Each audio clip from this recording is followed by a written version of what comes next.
نحمد و نصلی علی رسول الکریم اما بعد فاعوذ باللہ من الشیطان الرجیم بسم اللہ الرحمن الرحیم کل نفس ذائقۃ الموت وقال النبی صلی اللہ علیہ وسلم تحفۃ المؤمن الموت او کما قال علیہ الصلاۃ والسلام۔ معزز سامعین و ناظرین کرام، آج جیسے ہی میں سوشل میڈیا پر آیا تو ایک دل دہلا دینے والی خبر ہمارے سامنے آئی، جسے دیکھ کر دل رونے لگا، رونگٹے کھڑے ہو گئے۔ اور یہ حادثہ آج بتاریخ 17 نومبر بروز پیر رات 1:30 بجے کے قریب سعودی عرب میں پیش آیا۔ دراصل ہمارے ہی ملک ہندوستان کے شہر حیدرآباد سے 42 افراد پر مشتمل ایک معتمرین کی جماعت عمرے کے لیے سعودی عرب گئی۔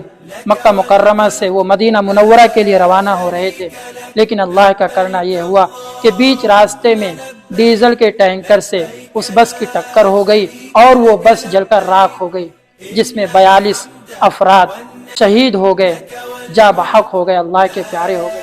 انا للہ و انا الیہ راجعون۔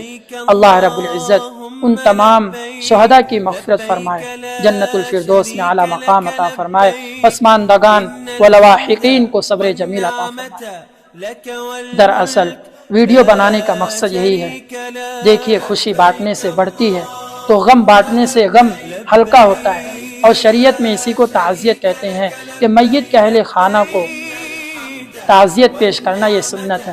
تو میں اپنی طرف سے ان تمام شہداء کے اہل خانہ کو تعزیت پیش کرتا ہوں کہ آپ صبر کریں، الصبر عند الصدمۃ الاولیٰ، کہ صبر بہت بڑی چیز ہے۔ اللہ رب العزت کا تو ایک اٹل فیصلہ ہے، کل نفس ذائقۃ الموت، ہر نفس کو موت کا مزہ چکھنا ہے۔ اور آپ صلی اللہ علیہ وسلم نے فرمایا تحفۃ المؤمن الموت، کہ موت تو مومن کے لیے تحفہ ہے، ایک نہ ایک دن آئے گی، چاہے آج آئے یا کل آئے، لیکن وہ تو خوش نصیب ہیں کہ ان کی موت تو اللہ کے نبی کے شہر مکہ مدینہ میں ہوئی۔